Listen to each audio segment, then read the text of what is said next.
los llamados autoflagelantes de la concertación. Con él hablaremos del rol del socialismo en este gobierno, del cambio de gabinete y de los 50 años del golpe militar.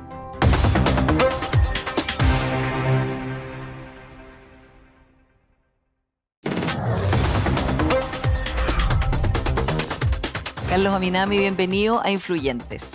Gracias por la invitación, Paula. Carlos, usted ha hecho reflexiones muy interesantes sobre los 50 años, vamos a hablar de eso, también sobre los 30 años y esta revalorización que ha habido de esos 30 años donde usted fue un actor tan importante. Y también usted ha dicho que el socialismo hoy día, en un sentido amplio, es, por un lado, el ancla del gobierno y a veces también el timón. ¿Cómo ve al socialismo democrático, como se denomina los partidos exconcertacionistas, digamos, que están en el gobierno hoy día, de cara a los desafíos que tiene este gobierno, con un cambio de gabinete reciente que ha dejado como un cierto desconcierto, y también con este ambiente de tanto bloqueo que hay, en que es tan difícil sacar acuerdos adelante y el presidente ha hecho este llamado explícito a la oposición a tratar de ponerse de acuerdo? Pues yo creo que el llamado socialismo democrático, que tiene a su vez que proyectarse, tiene que ampliarse, tiene que fortalecerse. Hay mucha gente que se reclama del socialismo en general porque no militan los partidos del socialismo democrático. Entonces yo creo que también ahí hay una tarea interna muy importante. Creo que era una fuerza que inicialmente, en el diseño inicial de este gobierno, iba a ser como una fuerza secundaria. El segundo anillo, como decía el segundo Jackson. anillo, uno diría como los accionistas clase B. Yo creo que era una muy mala definición. Creo que es una parte importante de la explicación de los problemas que ha tenido este gobierno. Pero bueno, yendo a la pregunta, yo creo que el socialismo democrático, en la mía también, que se fortalezca, tiene un papel muy importante que jugar. Yo creo que tiene que resistir cualquier tentación de desentenderse de la acción del gobierno, de un gobierno que sabemos que está en dificultades, tiene minoría en el Congreso, ha tenido todos los problemas que conocemos. Pero me parece a mí que tiene que fortalecer su capacidad de apoyar al gobierno, de darle conducción, y creo que en todo lo que viene por delante, un gobierno que tiene minoría en el Parlamento, que tiene reformas importantes que sacar, la experiencia del socialismo democrático es fundamental, ya no en los cargos en los cuales pueda desempeñarse, que son por lo demás bien importantes. Claro, tiene los ministerios clave. Estar en Hacienda, estar en Interior, estar en la relación del Parlamento con el gobierno, pero más allá de esas posiciones burocrática. Yo creo que hay un estilo de conducción que tiene que ver con la capacidad de buscar acuerdos, con la capacidad también de obligar a la derecha a entrar a acuerdos, que no se la lleve tan libremente como se la ha estado llevando durante el último tiempo. Y me parece a mí que en eso tiene una responsabilidad fundamental. Ahora, ¿cómo ve usted, Carlos, lo que ha pasado esta semana en que ya se produjo la reunión que llamó el presidente Boric con los partidos de Chile Vamos, con sus dirigentes, una reunión que se calificó como tensa, como dura, pero que por fin se sentaron en la mesa? Y se lo pregunto también porque en Tolerancia Cero, Carlos Larraín, que compite por una de las listas de Renovación Nacional, fue bien duro diciendo que al gobierno había que apretarlo hasta hacerlo gritar, o sea, como en una postura más bien de decir... Tiene una frase del presidente Nixon, ¿no? Sí. Que tiene además una connotación bastante... Tiene una connotación muy dura. Yo no sé si Carlos Larraín tenía conciencia de eso, pero era dijo algo... que no en el programa, dijo que no tenía conciencia de eso. No, mira, yo qué es lo que creo que... Ojalá que el gobierno y la oposición logren encontrar algún tipo de acuerdo para sacar adelante particularmente la reforma de pensiones y la reforma tributaria, que es fundamental para sustentar la reforma de pensiones. Yo creo que es realmente un pasivo enorme del conjunto de la clase política el no tener todavía resuelto el tema de pensiones mínimamente. Esto ya lleva años que sabemos que el sistema de fondos provisionales, la capitalización individual, como se implantó en dictadura, no funciona. Es una promesa ampliamente incumplida de quienes impusieron ese sistema. Y yo espero que eso pueda arribar a buen puerto. Ahora, la verdad es que no me hago grandes ilusiones. Digamos, usted es muy conocedor, fue ministro de Economía. ¿Cómo ve? Y senador, además. No me hago grandes ilusiones porque, uno, el gobierno no tiene mayoría en el Congreso. Y yo creo que hay una cosa que es más delicada aún, que desgraciadamente se ha ido perdiendo una cierta batalla cultural que abre espacios para construir un verdadero sistema de seguridad social. La seguridad social no se puede construir únicamente o principalmente sobre la base del esfuerzo individual de cada persona, sobre el principio de cada cual mata su toro. Ese no es un principio de seguridad social. ¿Y esa es la batalla cultural que usted cree que se está perdiendo? Creo que se ha ido perdiendo, y creo que en esto, ojo, creo que en esto también hay responsabilidades compartidas. hay responsabilidades de la derecha que siempre ha insistido en esa idea, pero también hay responsabilidades compartidas de quienes, por ejemplo, abogaron por los retiros. Claro, que de hecho ahí fue el momento. Y el argumento se hizo sobre la base que cada cual tenía el derecho a retirar porque los fondos eran propiedad individual. Claro, y en eso ahí las responsabilidades son ampliamente compartidas. Hay gente muy de izquierda, supuestamente, que abogó por la idea de que los fondos eran de propiedad individual, que debían ser heredables, y eso me parece a mí que restringió enormemente el espacio para hacer un sistema de seguridad social como este país debiera tener. O sea, hubo un error estratégico de la izquierda ahí. Absolutamente, y me parece a mí que fue la típica reacción populista. Es cierto que el gobierno en su momento no entregaba todos los recursos que eran necesarios para que la gente pudiera sobrevivir, y en la desesperación apelemos a los retiros, pero la verdad es que fue una pésima política, tanto desde el punto de vista económico, pero sobre todo desde el punto de vista de lo que yo estoy tratando de explicar, desde el punto de vista cultural, de perder una batalla cultural y de restringir severamente el espacio para construir un sistema de seguridad social sobre la base de un principio de reparto. Claro, porque de hecho todas las encuestas muestran hoy día, Carlos, que la gente, si le preguntan, quiere que el 6% completo vaya a la cuenta individual. Paula, claro, o sea, aquí 2 más 2 son 4, entre minoría en el Parlamento y minoría en la sociedad. El margen para dar esta batalla, la verdad es que es pequeño. Yo creo que lo que se pueda obtener va a ser importante respecto a lo que hay, pero va a estar claramente muy por debajo de lo que debiéramos tener como un sistema de seguridad social en nuestro país. Sí. Ahora, hablemos del rol del socialismo, como dice usted, en un sentido amplio. Yo quiero partir preguntándole cuál es su relación, porque usted militó en el Partido Socialista y después se salió del Partido Socialista. Hoy día usted se siente parte, volverá a militar. ¿Cómo ve? Porque evidentemente que el Partido Socialista hoy día tiene muchos menos militantes que antes y requiere la fuerza de todas las personas que gravitan en torno a esas ideas. Bueno, yo a esta altura ya llevo más de 50 años militando en la izquierda. He sido de izquierda, soy de izquierda y me moriré como alguien de izquierda. Creo en el socialismo como la promesa, como la búsqueda de un futuro mejor. Alguien lo definía el socialismo como una idea hermosa que se está permanentemente buscando.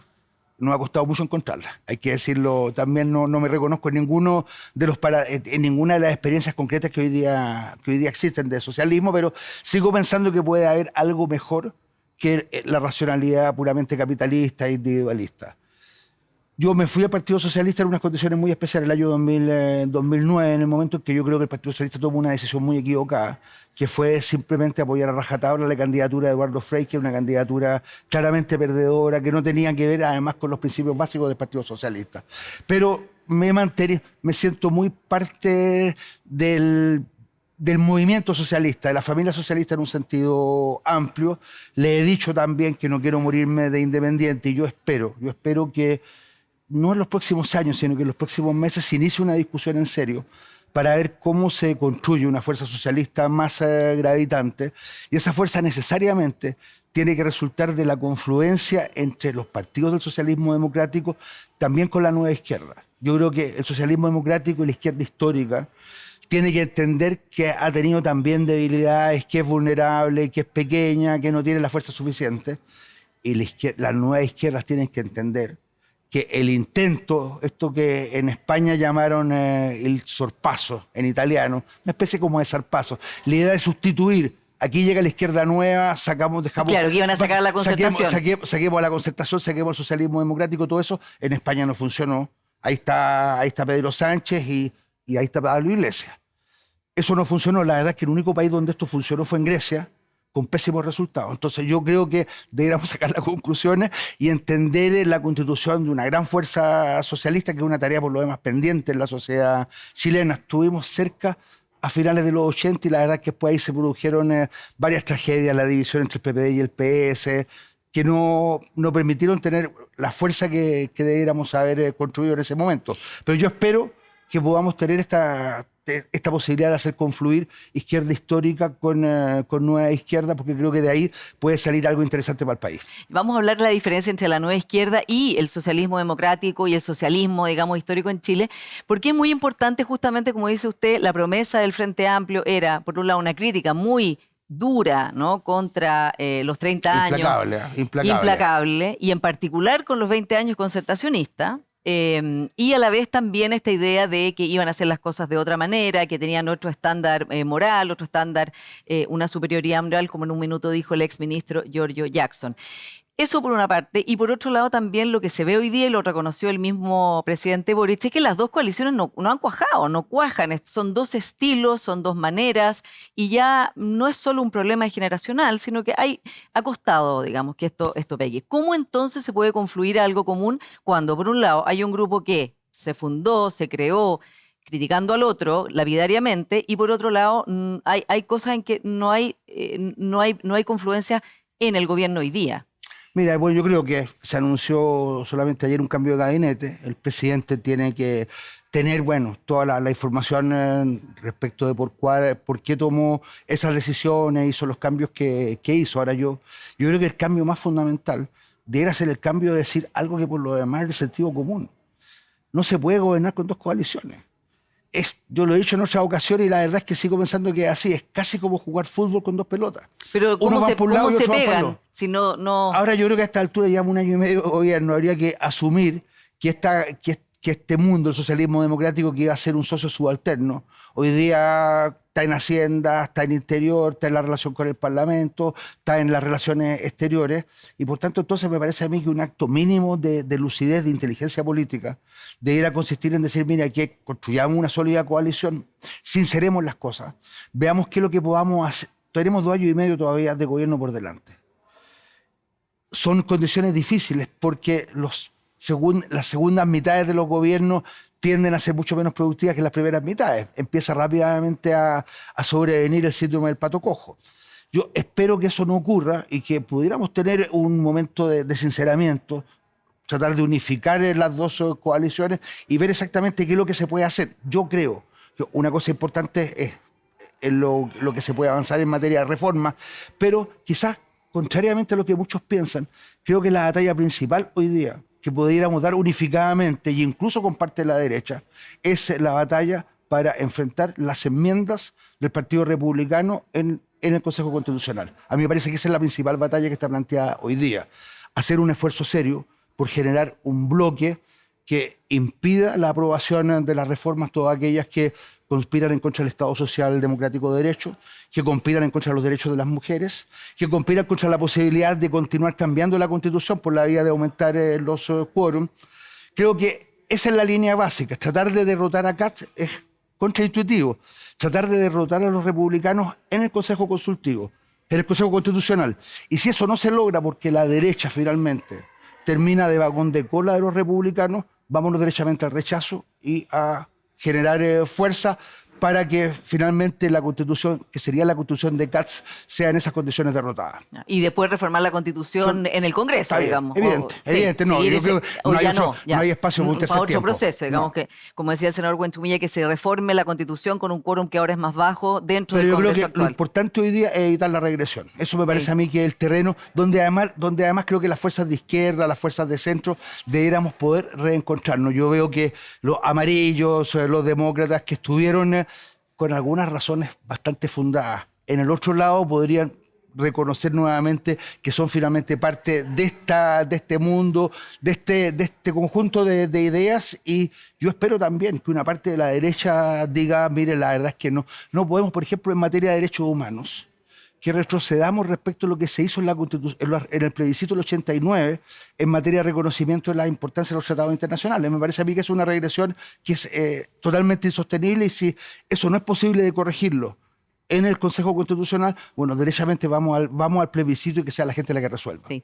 Ahora, ¿cómo ve, Carlos, usted el Frente Amplio hoy día, que está muy golpeado con todo el escándalo del caso Convenio? Revolución Democrática ahora quedó con un ministerio de bienes nacionales, que no es un ministerio que digamos que sea muy gravitante, y están viviendo su propia crisis, ¿no? Y el caso Convenio además no tiene visos de terminar, siguen apareciendo más información. Con la experiencia que tiene usted, ¿cómo ve cómo va a salir de esto el Frente Amplio? Porque cualquier evaluación de las coaliciones de gobierno pasa porque hoy día hay dos bloques que son bastante claros: el Partido Comunista, que tiene su historia, su ideología, su agenda; el socialismo democrático, lo mismo, y entre medio está el Frente Amplio en una crisis muy grande, pero es el partido, la coalición y el partido del presidente. Efectivamente. Yo creo que ellos tienen que hacer una reflexión muy profunda. Creo que tienen un trabajo de recomposición intelectual que es bien complejo, porque, digamos las cosas como son, el Frente Amplio se construyó básicamente en torno a 3 ideas, a 3 intuiciones. Uno, la crítica implacable a los 30 años. Dos, una definición generacional. Y tres, algo del nuevo estilo que en su versión más tosca fue la del exministro Jackson con lo de la altura moral. Bueno, ninguno de esos pilares hoy día sustenta un esfuerzo político de envergadura. Ahora, yo creo que de todas maneras en el Frente Amplio hay algo que es rescatable, que es el intento por hacer las cosas de otra manera, el intento también por romper las inercias de la concertación. O sea, la concertación hizo cosas que me parece a mí que son motivo de orgullo, pero también tiene un lado B, tiene un lado Usted oscuro. fue autoflagelante, de hecho. Por de pronto, creo que, derechamente, Paula, creo que si nosotros hubiéramos ganado esa pelea, otro gallo habría cantado. Creo que las cosas habrían sido mejores, pero desgraciadamente la perdimos. Ahora, pero respondiendo a la pregunta, yo creo que ellos tienen que recomponerse intelectualmente. Creo que tienen que hacer un esfuerzo grande por ver sobre qué pilares hacer ese proceso de reconstrucción. Y yo ahí me atrevo a hacerle una sugerencia. Ellos están muy embarcados en esta idea de que el Frente Amplio, los tres partidos del Frente Amplio, constituyan un solo partido. Yo les diría, pensemos más grande. Pensemos en cómo confluyen esta nueva izquierda que tiene cosas muy importantes que aportar sin lugar a dudas, como impulso, como esfuerzo generacional también, cómo confluye con la izquierda histórica. A mí me parece que... Pero la hegemonía de quién con quién, porque fondo... habrá que ir creando condiciones para que sea también el propio juego democrático al interior de esa fuerza política la que vaya resolviendo los temas de hegemonía. Pero yo, para ser bien franco, creo que un partido del Frente Amplio sería necesariamente un partido generacional, un partido sub-40. Yo no creo que eso dé para mucho. Creo que lo importante aquí es tener una fuerza política que sea un buen reflejo de la sociedad chilena, del progresismo chileno, y eso supone una confluencia no solamente de comunes con Convergencia y con Revolución Democrática, sino que un proceso bastante más amplio, porque aquí todos tenemos que aportar. Chile no es sub-40. Sí. Ahora, Carlos, usted que tuvo un liderazgo muy importante en la renovación socialista, ¿no? Y en repensar las ideas que habían tenido, que el gobierno que habían hecho en el tiempo de la Unidad Popular, una crítica que usted mismo dice, hicimos una autocrítica feroz, dura, compleja, y vino una renovación muy importante, partiendo por una renovación intelectual de las ideas. ¿Cuál es la renovación intelectual de la izquierda hoy día, del progresismo hoy día? ¿Qué lo define? Cuando, como dice usted, lo generacional no puede ser. Y por otro lado, porque hay que construir mayoría, y la verdad es que el último plebiscito y la elección de consejeros lo que están mostrando es que las mayorías están yéndose hacia otro lado. Ya ni siquiera solo a la derecha tradicional, sino derechamente, digamos, a un partido como Republicano, un partido de ultraderecha. Mira, yo creo que esta izquierda, que yo espero se reconstruya sobre la base de esta convergencia, tiene que ser una izquierda muy radical desde el punto de vista democrático, pero muy consistentemente democrática. No apartarse, en su compromiso con la democracia. O sea, eso me parece a mí que tiene que ser algo que está en el ADN, que es fundamental. Por lo demás, la renovación socialista tiene que ver básicamente con eso. Con la valorización de la democracia. Salir de esta idea de la democracia burguesa, salir de la idea de la democracia formal por oposición a la democracia real, que era algo que existía en la izquierda chilena. Está eso. Pero también está todo lo que tiene que ver con la protección social, con la economía de los cuidados, y tiene que ver también con entender que el mercado es muy importante. No hay democracia sin mercado. Pero, ojo, que puede haber mercado sin democracia. Y creo que es fundamental también tener una noción de estrategia de desarrollo, de un Estado que interviene, de un Estado que ayuda a emprender, porque el mercado por sí solo no resuelve los problemas. Yo creo que hoy día, por ejemplo, Chile tiene tremendas oportunidades. Tenemos una de las principales reservas de litio del mundo, somos el principal productor de cobre del mundo, tenemos energía barata en el norte, energías renovables, podemos ser una potencia en hidrógeno verde, pero eso no se está haciendo solo, eso no lo hace el mercado. Se requiere un Estado también que conduzca, un Estado que no tiene por qué ser él el que haga directamente las cosas, pero tiene que crear las condiciones para que las cosas se hagan. Me parece a mí que ahí también hay una idea fuerte que nos separa muy sustancialmente de las posiciones de derecha que siguen pensando de manera, a mi juicio, bastante absurda, de que el mercado puede resolver estos problemas. Sí, ahora, Carlos, pero también eso hay una diferencia dentro del socialismo democrático y la Apruebo Dignidad. Por ejemplo, cuando el presidente Boric dice que una parte de él quiere derrocar el capitalismo. Dice eso, yo creo ha habido toda una discusión. Yo quiero entender lo que dice el presidente Boric en el sentido de que no se resigna. Y yo en eso lo comparto. Yo no me resigno a que el capitalismo sea el horizonte completamente insuperable de nuestra época. Creo que pueden haber búsquedas distintas. Claro, pero digo, una cosa es reformularlo, regularlo, Claro, yo creo que pero otra cosa es derrocarlo, que porque ¿cuál es el sistema alternativo? claro, hoy día no hay, por eso, pero Claro. sigo pensando Sí. y reitero esto de que el socialismo es una idea hermosa, esta idea de que la gente puede aportar según sus posibilidades y que reciba de acuerdo a sus necesidades, es una idea bonita. Ahora hay que ver cuáles son las condiciones prácticas, cuáles son las condiciones institucionales en torno a las cuales esa idea puede ir progresando. A mí me parece que de todas maneras, cuando construimos una seguridad social fuerte, cuando decimos, mira, aquí tiene que haber una economía de los cuidados, estamos avanzando en esa dirección. Yo ya no creo, y esa fue una discusión muy importante en la renovación socialista, yo no creo que haya un modelo de socialismo al cual uno tenga que avanzar y porque ya está predeterminado. Lo que hay va bien una práctica que tiene que ver con la solidaridad, que tiene que ver con que seamos capaces de salir cada uno de nuestro metro cuadrado y pensar que existe la sociedad, contrariamente a lo que decía la señora Thatcher. La señora Thatcher decía, mira, que existen las personas y las familias, la sociedad no existe. No, yo creo que es una diferencia fundamental. La sociedad existe, la solidaridad existe, hay que practicarla y a nosotros nos cuesta. En Chile somos buenos para la caridad. Claro, No que somos no es muy lo buenos mismo para- que la justicia social. No Claro. es lo mismo que la justicia social. Claro. Carlos, se nos está acabando el tiempo, pero no quiero dejar de hablar de los 50 años. Esta conmemoración está tocando en un clima de polarización, de división, en que está mucho costando encontrar un punto común. ¿Cómo ve usted la posibilidad de acordar algo? El presidente, de hecho, llamó a todos a acordar que nunca más hubiera golpe de Estado, violación a los derechos humanos, pero está costando encontrar eso. Entonces, ¿por qué estamos hoy aquí, en este momento tan polarizado? ¿Y qué se puede hacer? ¿Qué podríamos tratar de acordar? Porque evidentemente que es una conmemoración histórica que debiera llamarnos a reflexionar a todos y a todas. Yo desgraciadamente comparto ese diagnóstico. Creo que si yo participé de los 30 años, participé también de los 40 años. Los 30 años fueron la apertura de Morán de 80 con el presidente Lagos. Después los 40 fueron el presidente Piñera también señalando a los cómplices pasivos. Entonces uno podría haber pensado que aquí había una tendencia ascendente para finalmente ir dejando de lado la parte trágica de toda esta historia y abrirnos más hacia el futuro. Desgraciadamente no está siendo así.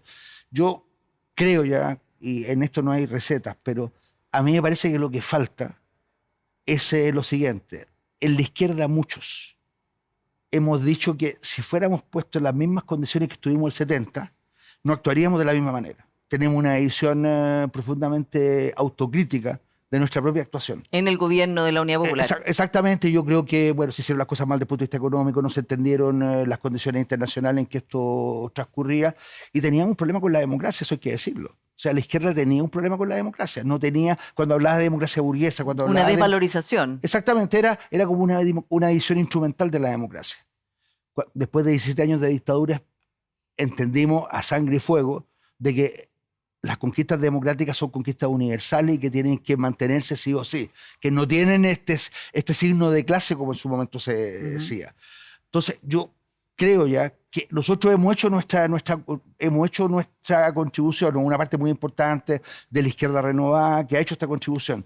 Yo lo que siento, y cuando uno discute con gente de derecha, sí, con gente que uno aprecia, pero que los aprieta en la discusión, yo no tengo la seguridad de que ellos, puestos en las mismas condiciones, no volverían a hacer lo mismo. ¿No volverían a apoyar el golpe? No volverían a apoyar los golpes, no volverían a apoyar a justificar las transgresiones a los derechos humanos, las violaciones que en esa oportunidad ocurrieron. Hemos visto incluso una cosa que yo creo que era bastante difícil de imaginar hace un tiempo atrás, parlamentarios diciendo, mire, la verdad es que el golpe se justificaba. Entonces, yo creo que en eso hemos regresado y ojalá que en estas semanas que quedan pudiéramos avanzar en eso, en tener un compromiso diciendo un nunca más de verdad, pero un nunca más que signifique que, puesto en esas condiciones, en condiciones difíciles, uno no volvería a actuar de la manera como lo hizo. Ahora, cambió el país, cambió la derecha, cambió la gente. ¿Por qué hay ese retroceso respecto del avance en una reflexión común que se había alcanzado antes? O a lo mejor esa reflexión de los cómplices pasivos del expresidente Piñera no era representativa de su sector, a lo mejor.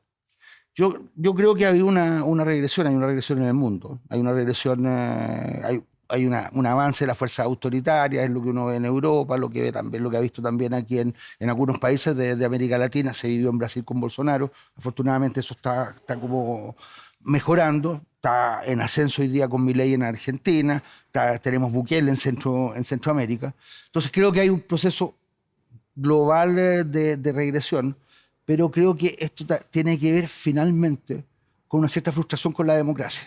Si la democracia hubiese sido capaz de resolver más problemas, si la democracia hubiese sido capaz de ya no solamente sacar a la gente de la pobreza, como ha sido el caso de Chile, sino que esa gente que salió de la pobreza, que tenga la sensación de que puede seguir progresando y no que tiene hoy día la pobreza nuevamente respirándole en el cuello, yo creo que las cosas cambiarían. Entonces me parece a mí que lo que a nosotros corresponde es tratar de que la democracia no sea solamente un sistema que garantiza libertades individuales, sino que sea un sistema que también garantice justicia social, garantice que la prosperidad se reparte equitativamente, porque finalmente yo creo que el avance del autoritarismo tiene que ver con una cierta desesperación de la gente que no logra resolver sus problemas. Carlos Ominami, muchas gracias por esta conversación de hoy en Influyentes.